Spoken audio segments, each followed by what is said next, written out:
Professor, professora, saudações. Estamos dando início, nesta aula, ao tema A Educação na Constituição Federal de 1988.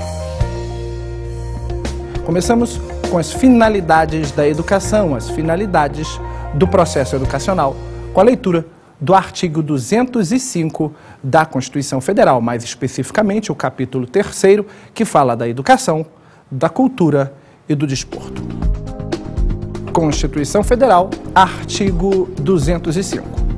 A educação, direito de todos e dever. Dever do Estado e da família, será promovida e incentivada com a colaboração da sociedade, visando ao pleno desenvolvimento da pessoa, seu preparo para o exercício da cidadania e a sua qualificação para o mundo do trabalho. Para entendermos bem, temos que fazer uma remissão à Lei de Diretrizes e Bases da Educação, Lei 9394/96, mais especificamente em seu artigo 21. Vamos à leitura do artigo 21. Lei 9.394 de 1996. Diz o artigo 21 que a educação escolar compõe-se de inciso 1º, educação básica, formada pela educação infantil, ensino fundamental e ensino médio. E inciso 2º, educação superior. Muito bem.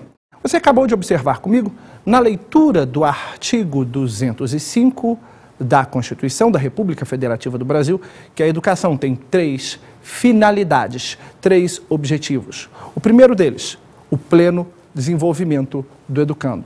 O segundo, o preparo para o exercício da cidadania. E o terceiro, a qualificação para o mundo do trabalho. O primeiro objetivo, o pleno desenvolvimento do educando, o pleno desenvolvimento da pessoa. O que é um educando plenamente desenvolvido? O educando plenamente desenvolvido, segundo uma análise do artigo 21, é aquele que terá, juridicamente falando, concluído o curso de educação superior. Note bem que o artigo 205 fala que é o objetivo do processo educacional, o pleno desenvolvimento do educando, plenamente. O artigo 21 informa que a educação divide-se em educação básica e educação superior. E o artigo 22 da LDB, que vamos ver na sequência, informa qual é o objetivo, qual é a finalidade da educação básica, isto é, o inciso 1º do artigo 21. Vamos ver o artigo 22 da Lei 9394/96. Diz o artigo 22 que a educação básica tem por finalidade desenvolver o educando, assegurar-lhe a formação comum, indispensável para o exercício da cidadania e fornecer-lhes os meios, no caso, para progredir no trabalho e em estudos posteriores. Muito bem. Veja que o propósito da educação básica é apenas desenvolver o educando. Qual o segmento que faltou? A educação superior. Então, juridicamente falando, consideramos que um educando está plenamente desenvolvido quando ele conclui um curso de educação superior. Quando ele conclui o curso de ensino médio, consideramos que ele está desenvolvido, mas não desenvolvido plenamente. Mais adiante, no estudo da LDB, veremos que quando você conclui um curso de ensino médio, você desenvolveu o pensamento crítico. Quando você conclui um curso de educação superior, você desenvolve o pensamento reflexivo. Aquele que desenvolve o pensamento crítico é considerado desenvolvido segundo a nossa legislação educacional. Aquele que desenvolve o pensamento reflexivo é considerado plenamente desenvolvido. Quanto à questão da cidadania e quanto à questão do desenvolvimento ou preparo para o mundo do trabalho, serão temas que veremos dentro do estudo da LDB. Vamos falar agora dos princípios básicos que vão reger o ensino. Vamos agora falar do artigo 206 da Constituição Federal. Vamos falar dos princípios básicos que vão reger o ensino em todo o território nacional. Os princípios são regras fundamentais, são regras básicas que devem ser seguidas por todos os sistemas de ensino. Constituição Federal, artigo 206. O ensino será ministrado com base nos seguintes princípios. Inciso 1º. Igualdade de condições para acesso, e permanência na escola. O que é a igualdade de condições para acesso e permanência na escola? Você que vai fazer uma prova de concurso público deve tomar muito cuidado com isso. É muito comum aparecer em prova a sentença que fala em igualdade de direitos. Igualdade de direitos para acesso e permanência na escola. Isso está errado. Os educandos, em geral, não possuem igualdade de direitos para acesso e permanência na escola. Estamos falando do princípio da isonomia ou princípio da igualdade, que implica tratar os iguais de forma igual e os desiguais de forma desigual. Quando damos direitos iguais a pessoas que encontram-se em situação desigual, apenas asseguramos a manutenção da desigualdade. Quando falamos em igualdade de condições, estamos justamente falando, muitas vezes e na maioria dos casos, em desigualdade de direitos. Em dar mais direitos àqueles que estão em uma condição menos favorecida, para que todos tenham as mesmas oportunidades. Então, igualdade de condições é o mesmo que igualdade de oportunidades, o que em muitos casos pode implicar em uma desigualdade de direitos, mas uma desigualdade positiva, dando mais direitos e mais recursos àqueles que têm menos, para que todos tenham as mesmas oportunidades. Dando continuidade, vamos para o inciso 2º. Liberdade de aprender, ensinar, pesquisar e divulgar o pensamento, a arte e o saber. O que quer dizer a palavra liberdade? Liberdade não quer dizer não ter limites, não. Muito pelo contrário, liberdade implica dizer que os limites estão muito bem definidos. Quando não temos limites, quando agimos quando queremos e como queremos, estamos trabalhando o conceito de libertinagem.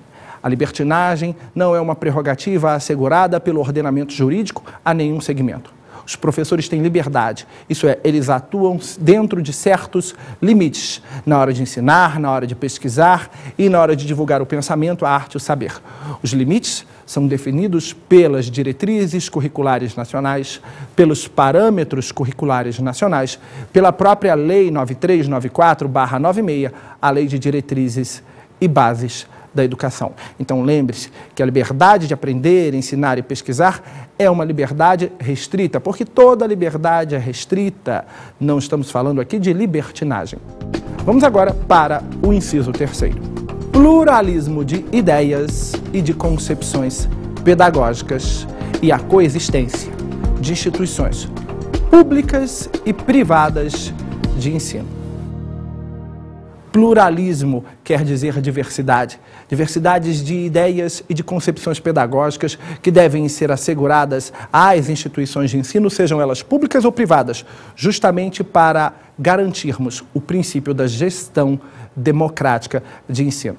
E logo adiante veremos, no artigo 209, a possibilidade do ensino estar aberto e ser ministrado às instituições privadas de ensino que atendam a condições que estão especificadas na própria Constituição e na Lei de Diretrizes e Bases.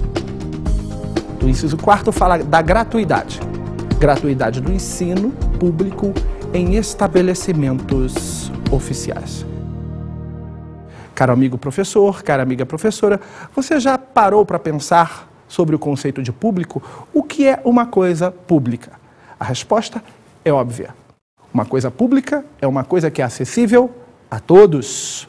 Pare e pense, por exemplo, na praia. A praia, como uma atividade de lazer, é uma atividade de lazer pública. Por quê? Porque é acessível a todos.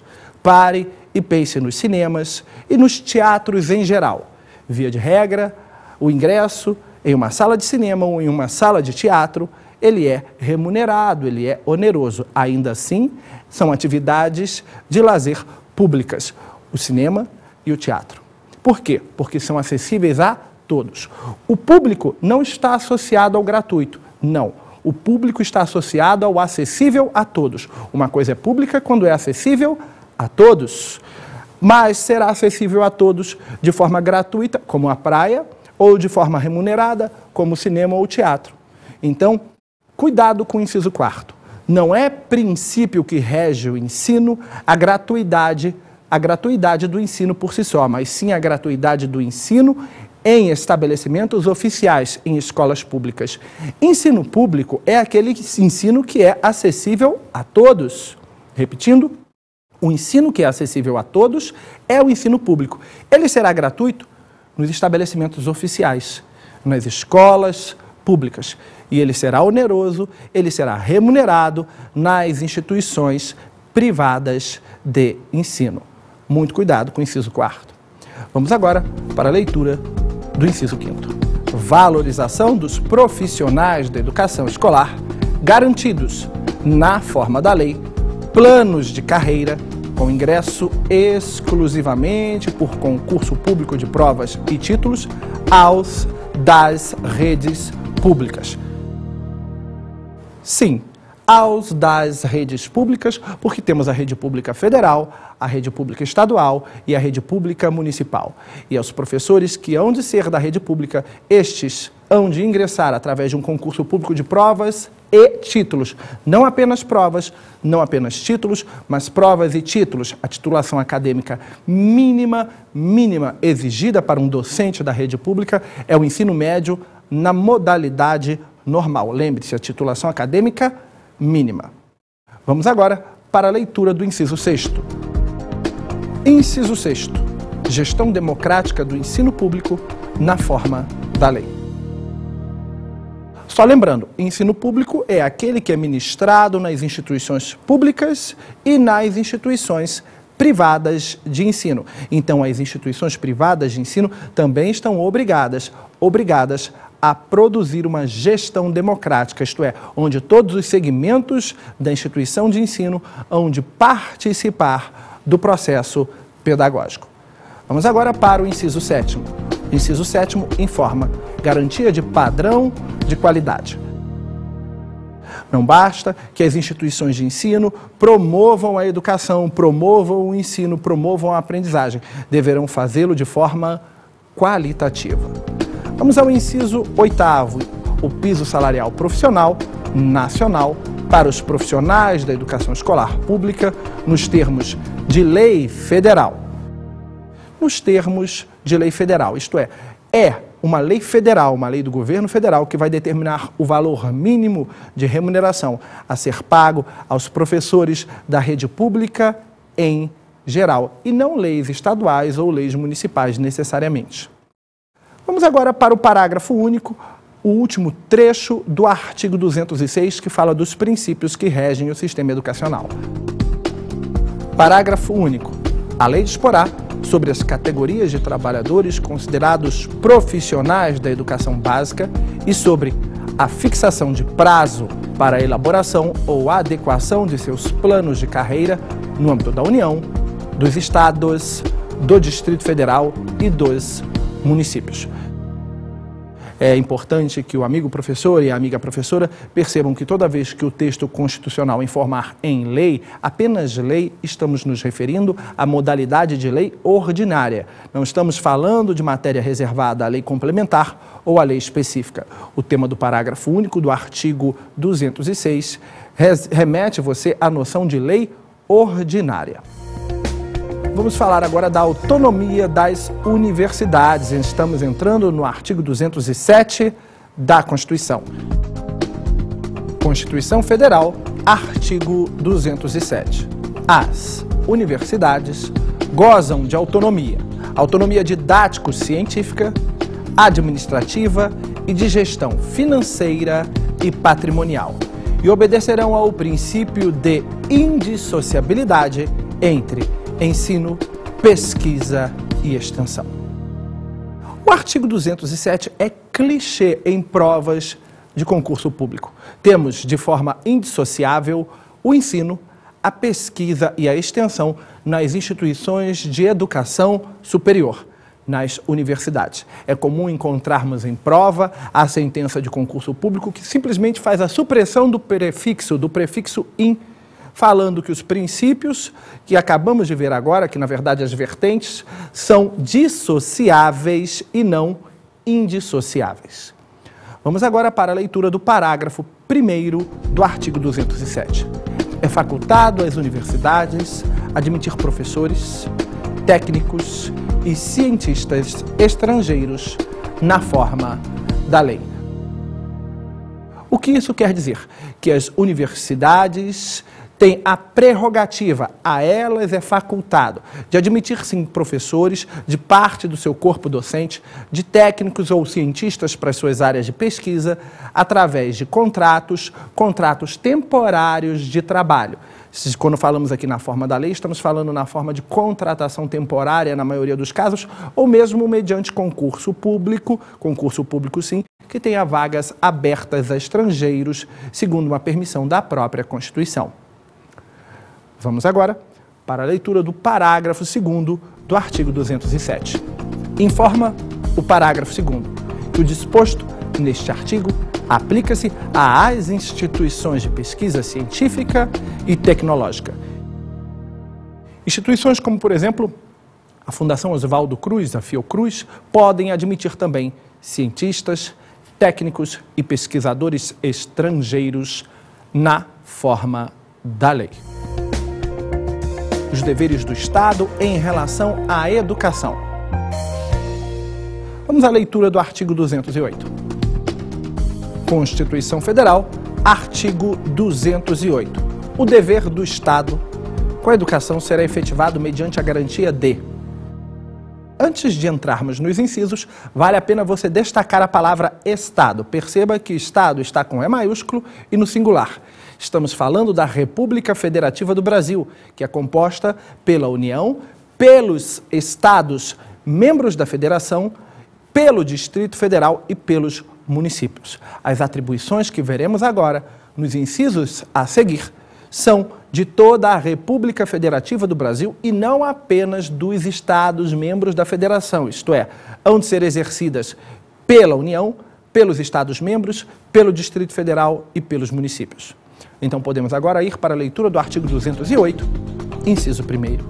A educação básica, obrigatória e gratuita, dos 4 aos 17 anos de idade, assegurada inclusive sua oferta gratuita para todos os que a ela não tiveram acesso na idade própria. O inciso 1º do artigo 208 é de demasiada importância para sua prova de concurso público, uma vez que ele teve sua redação alterada pela Emenda Constitucional número 59 do ano de 2009. Até esta emenda constitucional ser promulgada, apenas o ensino fundamental era uma modalidade obrigatória. Não mais acontece isso hoje. Isto é, hoje toda a educação básica, tirando a creche, ela é obrigatória. A educação básica dos 4 aos 17 anos, isto é, temos a modalidade da pré-escola, temos a modalidade do ensino fundamental e temos a modalidade do ensino médio, limitado até os 17 anos de idade, obrigatória, a ser implementada notoriamente até o ano de 2014. Vamos agora à leitura do inciso 2º. Progressiva universalização do ensino médio gratuito. Progressiva universalização nada mais é do que a progressiva extensão da obrigatoriedade e da gratuidade do oferecimento do ensino médio a todos que demandarem dele. Notoriamente, a redação do inciso 2º está defasada em relação ao inciso 1º, que já coloca o ensino médio como universal, isto é, obrigatório e gratuito. Temos aqui um pequeno deslize do legislador constituinte. Apesar de mencionar progressiva universalização, hoje o ensino médio já é considerado universal, isto é, tem sua obrigatoriedade e gratuidade estendida a todos até os 17 anos. Vamos agora para a leitura do inciso 3º. Atendimento educacional especializado aos portadores de deficiência, preferencialmente na rede regular de ensino. Devemos perceber que há uma preferência pela rede regular de ensino e não uma exclusividade, isto é, quando a rede regular de ensino, seja ela pública ou privada, for capaz de atender às necessidades deste educando portador de deficiência, este é o termo que usaremos se a pergunta for em sede de Constituição Federal. Se a pergunta for em sede de Lei de Diretrizes e Bases de Educação, podemos utilizar o termo portadores de necessidades especiais, não obstante já existirem correntes mais modernas que dão outros termos, outros nomes à matéria educação especial. mas a pergunta feita em sede de Constituição preserva o termo portadores de deficiência, com atendimento preferencial na rede regular, quando esta for capaz de atender as suas demandas. Quando não for, segundo norma contida na própria Lei de Diretrizes e Bases da Educação, será necessária a transferência do educando para instituições de ensino especializadas. Vamos agora para a leitura do inciso 4º. Informa o inciso 4º que a educação infantil em creche e pré-escola às crianças até 5 anos de idade. Isto é, o Estado, a República Federativa do Brasil, há de oferecer educação infantil na modalidade creche de 0 a 3 anos e pré-escola na modalidade de 4 a 5 anos, das idades de 4 a 5 anos, a todos com obrigatoriedade efetivamente dos 4 aos 5, uma vez que o inciso 1º do artigo 208 informa que a matrícula é obrigatória a partir dos 4 anos na pré-escola. A creche, o Estado há de oferecer sem necessariamente ter a obrigação de atender à demanda. Lembrando que Estado aqui está no sentido de República Federativa do Brasil.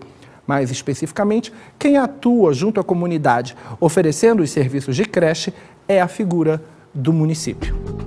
Vamos agora para o inciso 5º, o acesso aos níveis mais elevados do ensino, da pesquisa e da criação artística, segundo a capacidade de cada um. Você que pensou que a universidade era para todos, você se enganou. O acesso aos níveis mais elevados do ensino, da pesquisa e da criação artística dar-se-á na universidade. Esse acesso é à universidade. E a universidade, como diz a própria Constituição, não é para todos. A universidade é para quem tem capacidade, segundo o próprio inciso 5º do artigo 208 da Constituição. Vamos agora para a leitura do inciso 6º, oferta de ensino noturno regular, adequado às condições do educando. Por que a Constituição frisa noturno regular? Porque na maioria dos casos, quem procura o ensino noturno, estatisticamente falando, procura-o nas modalidades de supletivo.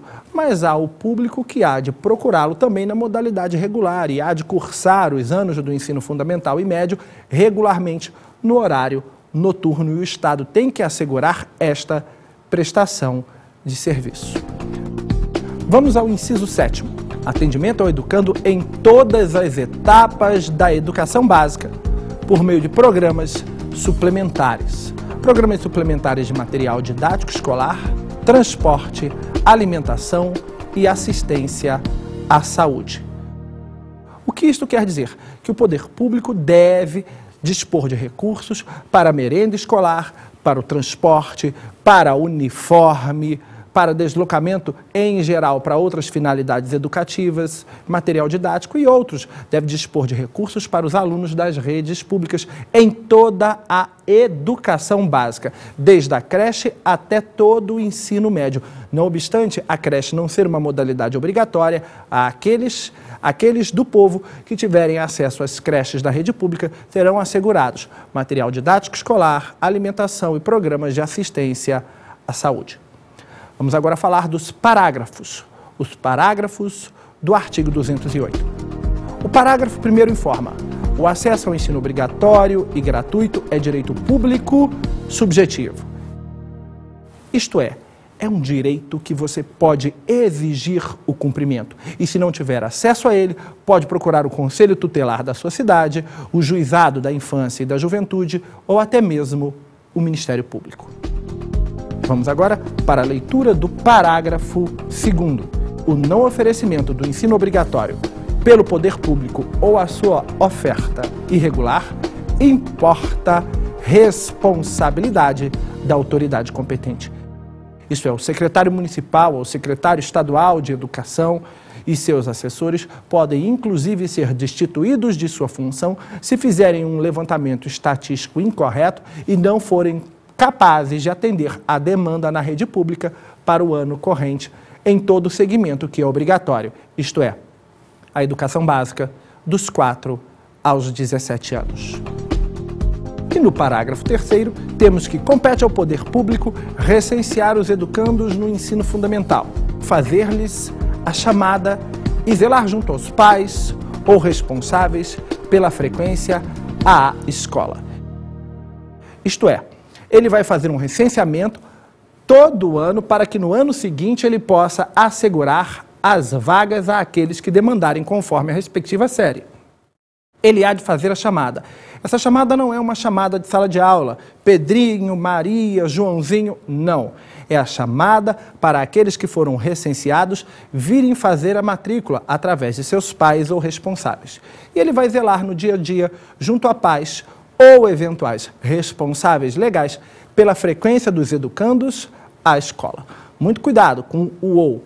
Ele informa no parágrafo pais ou responsáveis. É muito comum em sede de concurso público encontrarmos pais e responsáveis. Se, na hora de zelar pela frequência, a sentença de prova informar pais e responsáveis, ela estará errada. São, sim, pais ou responsáveis. Vamos falar da liberdade do ensino na iniciativa privada. Leitura do artigo 209. Constituição Federal, artigo 209. O ensino é livre à iniciativa privada, atendidas as seguintes condições. Inciso 1º, o cumprimento das normas gerais da educação nacional. E inciso 2º, a autorização e a avaliação de qualidade pelo poder público. A iniciativa privada que quiser ministrar o ensino deverá se sujeitar às normas que estão contidas na Constituição, na Lei de Diretrizes e Bases da Educação, nos parâmetros curriculares nacionais e nas diretrizes curriculares nacionais, não obstante se submeter a outras normas emanadas pelo Conselho Nacional de Educação e pelos Conselhos Estaduais e Municipais de Educação. Vamos falar agora dos conteúdos curriculares.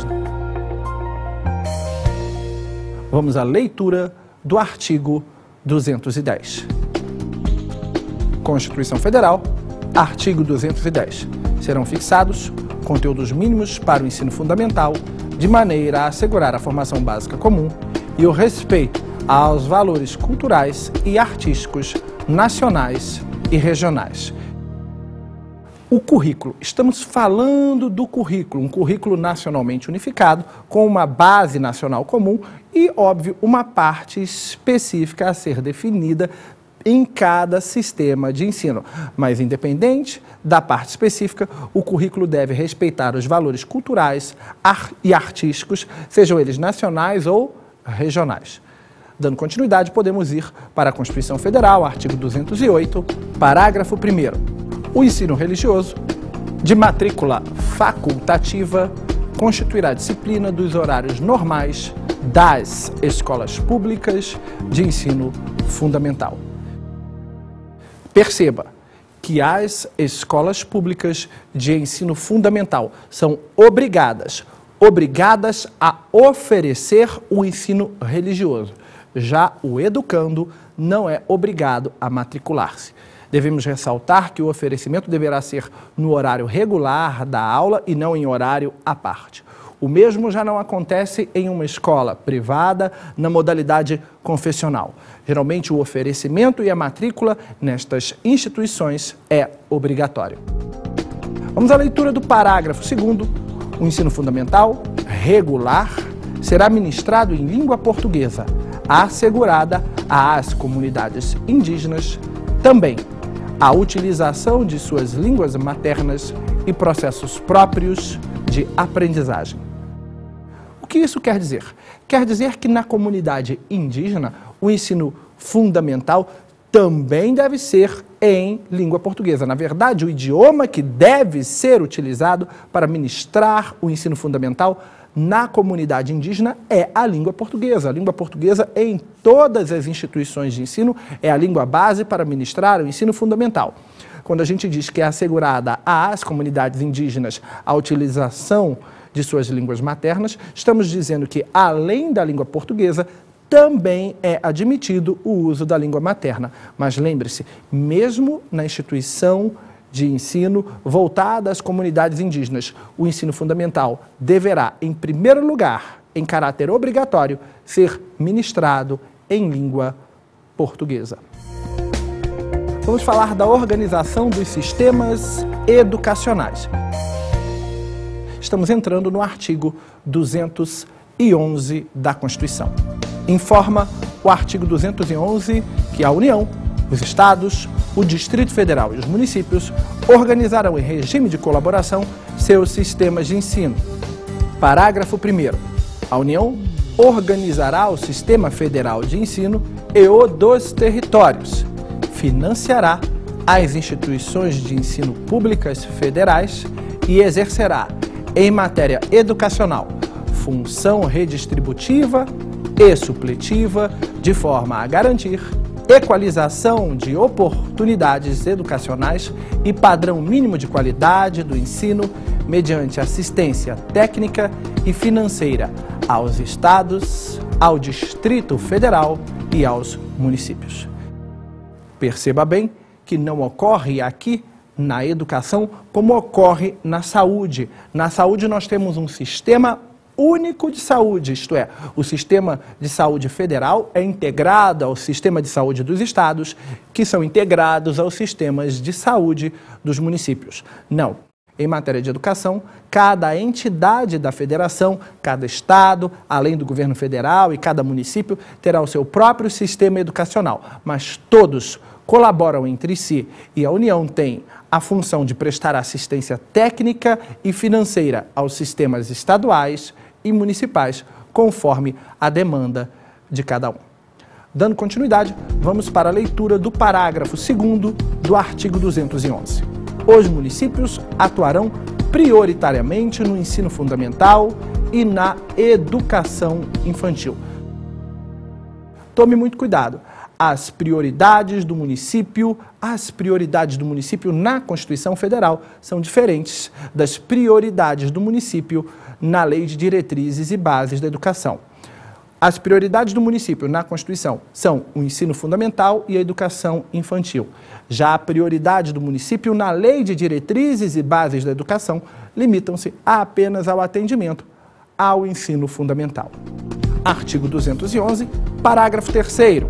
Os estados e o Distrito Federal atuarão prioritariamente no ensino fundamental e médio. Tome muito cuidado aqui também.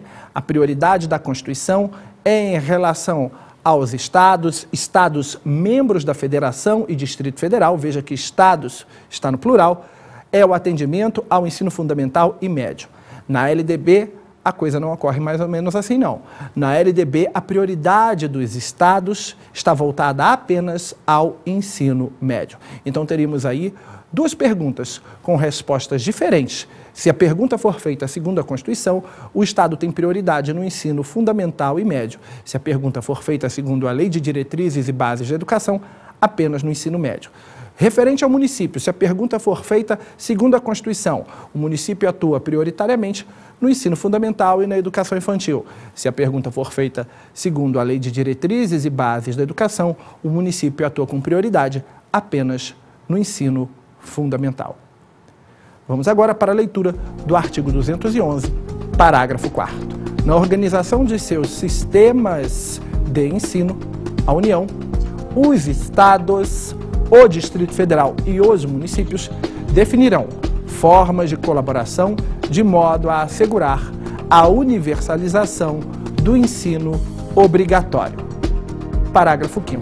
A educação básica pública atenderá prioritariamente ao ensino regular. Muito bem, como eu já havia mencionado antes, os entes da federação vão colaborar entre si para assegurar a educação básica dos 4 aos 17 anos. Podemos entrar agora nos recursos financeiros destinados à educação. A temática começa com a leitura do artigo 212. Constituição Federal, artigo 212.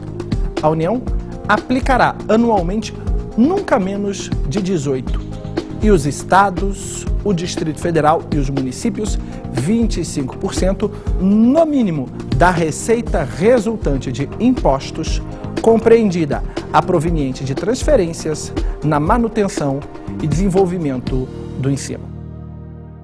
Tome muito cuidado com a sentença de prova que diga que a União aplicará no mínimo 18% de sua receita ou de seu orçamento, ou que os estados aplicarão no mínimo, ou pelo menos 25% de sua arrecadação tributária. Não estamos falando da integralidade das receitas dos poderes da administração pública. Não, estamos falando apenas de impostos.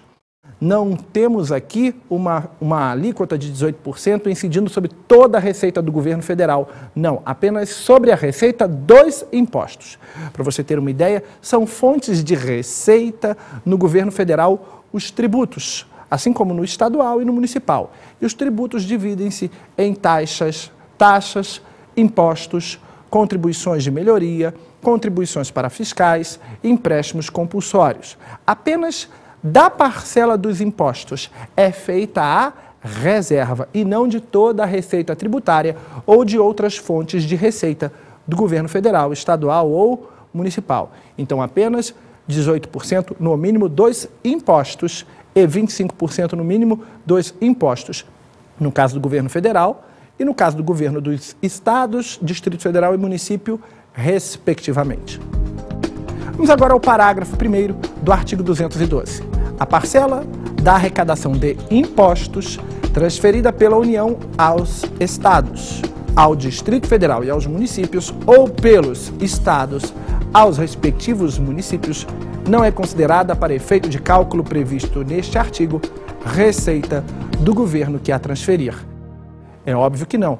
Será considerada a receita do governo que a receber. Se o governo federal repassar R$1 milhão em impostos para o estado do Rio de Janeiro, por exemplo, será uma receita do estado e dessa receita será retirado no mínimo 25% para a educação e não retirado lá na fonte 18% para o governo federal. Não, é receita do governo que recebe e não receita do governo que transfere. Ainda no artigo 212, vamos para o parágrafo 2º. Para efeito do cumprimento do disposto no caput, na cabeça deste artigo, serão considerados os sistemas de ensino federal, estadual e municipal e os recursos aplicados na forma do artigo 213. Parágrafo 3º. A distribuição dos recursos públicos assegurará prioridade ao atendimento das necessidades do ensino obrigatório no que se refere à universalização, garantia de padrão de qualidade e equidade nos termos do Plano Nacional de Educação. Isto quer dizer que quando formos fazer a distribuição de recursos em matéria de educação, o primeiro grupo de recursos, a primeira receita disponível deve ser voltada para a educação básica dos 4 aos 17 anos. Vamos para a leitura do parágrafo 4º. Os programas suplementares de alimentação e assistência à saúde previstos no artigo 208, inciso 7º, serão financiados com recursos provenientes de contribuições sociais e outros recursos orçamentários. O que isso quer dizer? Que os programas de alimentação, assistência à saúde, material didático escolar devem ser custeados não com o dinheiro dos impostos reservados no artigo 212, caput, e sim com o dinheiro de contribuições sociais em geral, com o dinheiro do salário e educação, com recursos do Fundeb e outros recursos em geral, mas não com a parcela dos impostos. E o parágrafo 5º. A educação básica pública terá como fonte adicional de financiamento a contribuição social do salário educação recolhida pelas empresas na forma da lei. O salário educação é uma contribuição social paga pelas empresas anualmente em função do número de empregados em carteira, contratados com carteira de trabalho assinada. Este dinheiro é utilizado também na educação. Parágrafo 6º. As cotas estaduais e municipais da arrecadação da contribuição social do salário educação serão distribuídas proporcionalmente ao número de alunos matriculados na educação básica nas respectivas redes públicas de ensino. Isto é, quanto mais alunos matriculados na rede pública de ensino, mais do salário educação aquele ente da federação há de receber, isto é, o Estado ou o município há de receber do governo federal, que vai repassar o salário educação. Outras aplicações para os recursos públicos. Para onde vai o dinheiro público em matéria de educação, além dos que foram citados nos parágrafos anteriores? Constituição Federal, artigo 213. Os recursos públicos serão destinados às escolas públicas, podendo ser dirigidos a escolas comunitárias, confessionais ou filantrópicas, definidas em lei que, inciso 1º, comprovem finalidade não lucrativa e apliquem seus excedentes financeiros em educação. Inciso 2º, assegurem a destinação de seu patrimônio a outra escola comunitária, filantrópica ou confessional ou ao poder público no caso de encerramento de suas atividades. Isto quer dizer que as instituições de ensino privadas, algumas delas, na verdade, tirando aqui as instituições particulares apenas, podem receber dinheiro público para custear suas despesas, desde que atendam às condições que foram mencionadas no inciso 1º e 2º. Vamos à leitura dos parágrafos. Parágrafo 1º. Os recursos de que trata este artigo poderão ser destinados a bolsas de estudo para o ensino fundamental e médio, na forma da lei, para os que demonstrarem insuficiência de recursos quando houver falta de vagas e cursos regulares da rede pública na localidade da residência do educando, ficando o poder público obrigado a investir prioritariamente na expansão de sua rede na localidade. Via de regra, o aluno que procura uma matrícula no ensino fundamental e médio hoje, em instituição pública próxima à sua residência, deverá encontrar esta vaga e conseguir nela fazer a matrícula na instituição de ensino. Caso isso não ocorra, ele poderá vir a ser beneficiado na proporção de sua receita familiar com bolsas que podem chegar a ser até integrais. Se ele tiver realmente uma situação de insuficiência de recurso, bolsa integral custeada pelo poder público. Sendo assim, o poder público há de custear bolsas de estudo em escolas privadas para aqueles que não tiverem recursos suficientes para nela se manter, desde que não haja vaga na rede pública na localidade do educando. Parágrafo 2º do artigo 213 informa que as atividades universitárias de pesquisa e extensão poderão receber apoio financeiro do poder público. Geralmente, as atividades universitárias de pesquisa e extensão recebem apoio da iniciativa privada, das empresas em geral, mas podem também ser custeadas com dinheiro público. Plano Nacional de Educação. Vale a pena destacar aqui que não é a Constituição que vai criar o Plano Nacional de Educação. A Constituição outorga à lei essa prerrogativa. A lei vai estabelecer o Plano Nacional de Educação com uma duração decenal, com o objetivo de articular o Sistema Nacional de Educação em regime de colaboração e definir diretrizes, objetivos, metas e estratégias.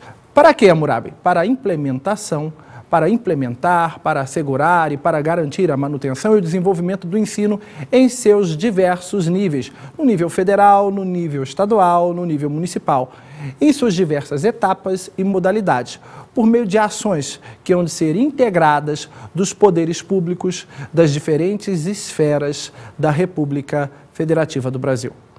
Vale aqui a pena destacar os incisos que compõem o artigo 214, que fazem parte do Plano Nacional de Educação. Constituição Federal, artigo 214. Inciso 1º, erradicação do analfabetismo. Inciso 2º, a universalização do atendimento escolar. O inciso 3º, a melhoria da qualidade do ensino. O inciso 4º, formação para o trabalho.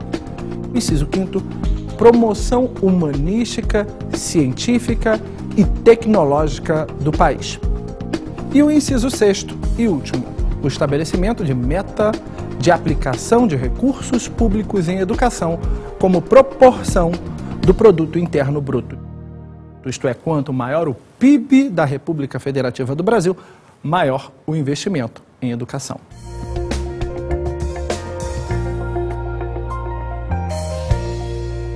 Em matéria de dicas de estudo, eu gostaria de orientar aos amigos professores e professoras a visitar o site do Planalto, planalto.gov.br, o site portaldoprofessor.mec.gov.br, o site do TV Escola, tvescola.mec.gov.br e o site sejaumprofessor.mec.gov.br.